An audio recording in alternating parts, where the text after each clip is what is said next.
I would say that one of the most damaging mindsets that any expat can put upon himself when it comes to dating is to put yourself on some kind of a timeline. Now, it's one thing if all you're looking for is some light company, a Filipina to hang out with, have a good time, nothing serious, no expectations. In those cases, it's pretty harmless to tell yourself something like, well, today's Tuesday. I really want to find this kind of Filipina before the weekend. And in the Philippines, that is totally doable. As I've mentioned before, you can just go about your business, and as you're walking to the bakery or the fruit stand or just about anywhere, if you see a Filipina that looks interesting, start a conversation with her, get her text number, stay in contact, then ask her out to coffee or a light lunch, and you'll be up and running. You can find company very quickly, very easily in the Philippines. Filipinas are very open to getting involved with an expat. But where I've seen guys really do themselves an injustice is when they tell themselves, I'm going to find me my wife in the next 30 days. Now, sometimes they'll tell themselves this because they've only got 30 days to be in the Philippines. And as I've mentioned before, even if you meet her the first day you'll get off the plane, that gives you 29 days to try and get to know this woman. But you're not really going to get to know that woman because you're going to be in the honeymoon phase for that first period. You're not really getting to know her on a day-to-day basis. How does she handle stress? How does she handle disappointment? How does she handle misunderstandings or disagreements with you? Because that's the kind of information you need to know to determine whether or not you two are ever going to last for the long haul. When it comes to looking for a serious, good relationship that checks off all the boxes, everything from which country are the two of you going to live in? Can the two of you communicate clearly enough? Can the two of you resolve issues?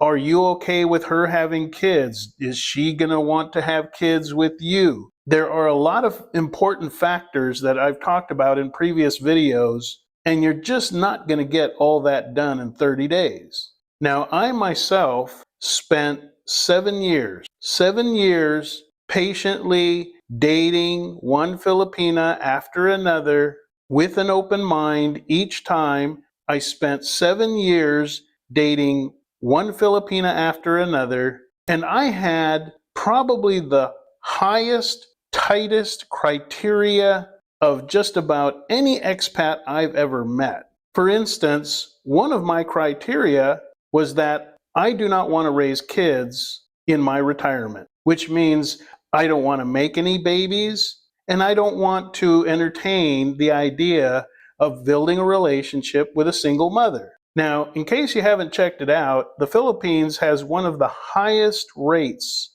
of single mothers in Southeast Asia. So right off of that one piece of criteria, I had to keep eliminating one Filipina after another because she either already had kids, and I was dating Filipinas between ages 22 and 25. And you would be amazed how many Filipinas by age 19 or 20 already have kids. So when I was meeting them at 22, 25, there were many that I thought they were wonderful, they were sweet, they seemed trustworthy, but I didn't pursue it because I was that adamant. I knew myself. I knew I did not want kids. And I had people tell me I would never find what I was looking for. A Filipina that would just drop everything, travel with me, go where I go, wasn't interested in college, had no kids, didn't want kids, was also attractive, and had the same definition of marriage that I have. Plus, we had to be able to have a good rapport with each other, a good sense of humor. It was a pretty tight list. And it took me 7 years to finally find her. And now we've been together for 4 years now, married for 2 years. But I would not have found her if I had told myself, I've got to find my wife within the next 6 months, or by the end of this year, or by next Valentine's Day, I've got to find the woman I'm going to marry. Because when you do that and you put that milestone right there in front of you, time starts running out.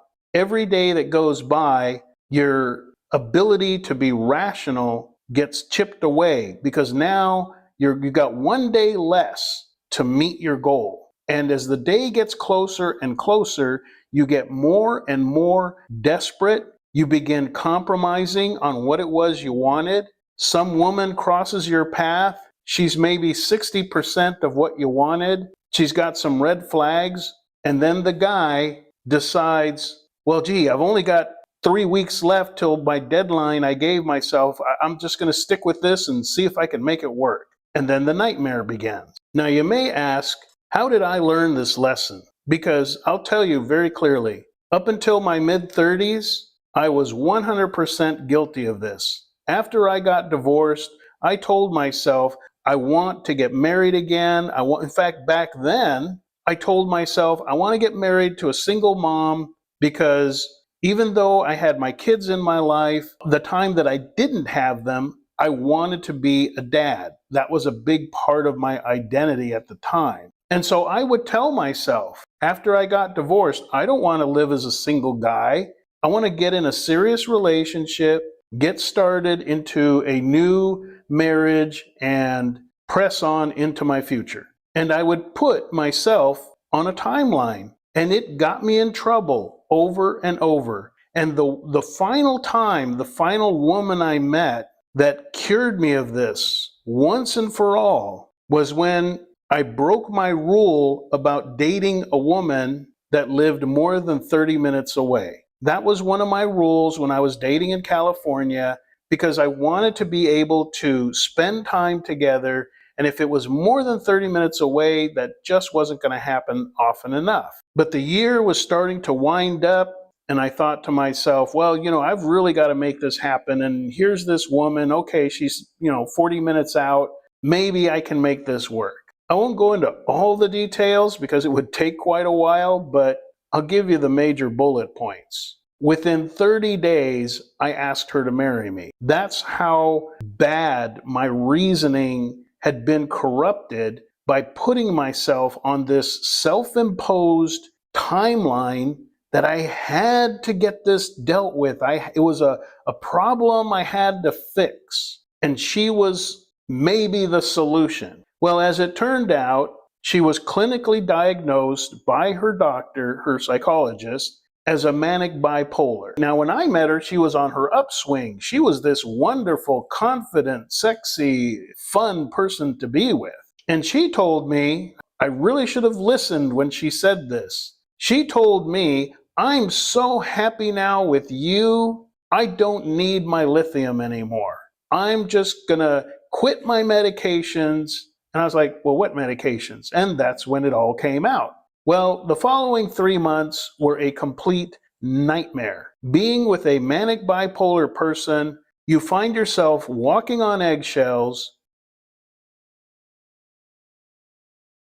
It's never good enough. They would have done it differently. And God forbid you actually make a bona fide mistake, they will continue to crucify you, saying that you should have seen it coming. They would have seen it coming. How could you be so stupid? I mean, these people are vicious. And if you've put yourself in the position of trying to love this kind of a person, you're trying to make them happy, you're looking to them for some kind of comfort in life, the end result is they make your life a living hell. So I finally broke up with that woman 4 months too late, but I did break up with her. And now that she didn't have somebody to torture, she went on this rampage, and I had to start looking into getting a restraining order on her because she was calling up my friend. She stole my recording machine, which had the phone numbers of my family and friends on it,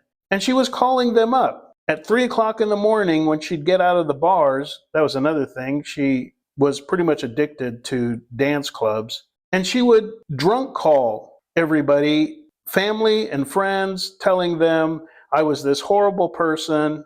Now, they all knew she was a lunatic. It's just the inconvenience. In fact, one of them told her, if he's all these bad things that you say that he is, you should be glad he's gone, but stop calling my house. Now, eventually, I saw on her Facebook that she had hooked up with a new victim because all of a sudden, I didn't hear from her anymore. And that was why. And I looked at the picture of the guy that she found, and it was like looking for an actor to play somebody because they look just like them. The guy was my same age, Hispanic, looks like a nice guy. I feel bad for him. I hope he has escaped from her. But the lesson that I learned is don't put yourself in a rush. I know we hear it from our friends and family that care about us. They say, I know you want someone special in your life, but don't rush. Now, I don't mean sit back and do nothing. I do believe in making opportunities. And if you're in the Philippines, by all means, go on as many dates as you can. But don't rush into making a commitment with a woman prematurely. Wait until you've dated and known her, spent time with her, and you've had a chance for her to prove she really is a normal person and she doesn't have some kind of weird baggage that is a total deal killer for you. Take your time, date as much as you want, just don't rush into commitment.